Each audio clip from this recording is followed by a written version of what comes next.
మా నాన్నగారు అయినటువంటి కొప్పాల వెంకటరామయ్య పరమపదించినటువంటి రోజు. ప్రతి సంవత్సరం కూడా 2009లో ఆయన పరమపదించారు.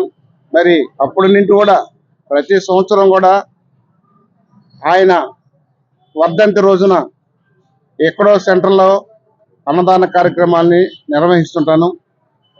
మరి ఈ సంవత్సరం అన్నా క్యాంటీన్లో ఇక్కడ నిరుపేదలైనటువంటి ఎక్కువ మంది భోంచేసేవాళ్ళు, వాళ్ళ కోసంగా ఇక్కడ ఏర్పాటు చేయడం జరిగింది.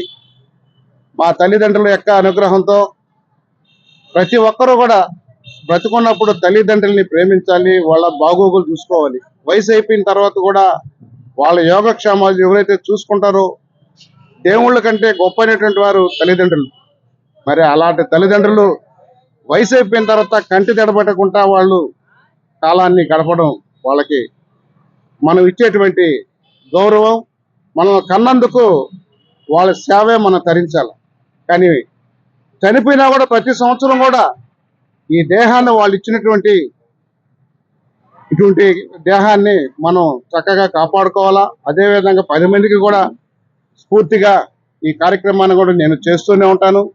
మరి ఈనాటి కార్యక్రమానికి మన జనసేన నాయకుడు అట్ల కృష్ణారావు, అదేవిధంగా మన డాక్టర్ గురవయ్య గారు, సురేంద్ర గారు, మన భాస్కరయ్య కుమారుడు, మా సొంత సోదరుడు చిట్టి గారు, అదేవిధంగా ఇక్కడ విచ్చేసిన అందరూ కూడా ఈ కార్యక్రమాన్ని నేను చేస్తున్నా చెప్పగానే అభిమానంతో వచ్చినటువంటి వారికి కూడా హృదయపూర్వక ధన్యవాదాలు. ప్రతి సంవత్సరం కూడా సేవా కార్యక్రమాల్లో భాగంగా ఏదో కార్యక్రమాన్ని చేస్తానే ఉంటాను, చేస్తాను కూడా. నాకు భగవంతుడు కానీ మా తల్లిదండ్రులు ఇచ్చే అవకాశం ఇది. కాబట్టి ప్రతి సంవత్సరం కూడా వాళ్ళని మర్చిపోయినటువంటి రోజు. నేను జీవించినంత వరకు నా తల్లిదండ్రులని ఏనాడు కూడా మర్చిపోయినటువంటి రోజు. కాబట్టి ప్రతి సంవత్సరం కూడా ఈ కార్యక్రమాలు చేస్తుంటాను. ఈ యొక్క కార్యక్రమానికి మీరందరూ కూడా మీడియా మిత్రులు అందరూ వచ్చి సహకరించినందుకు హృదయపూర్వకమైన ధన్యవాదాలు తెలియజేసుకుంటున్నాను.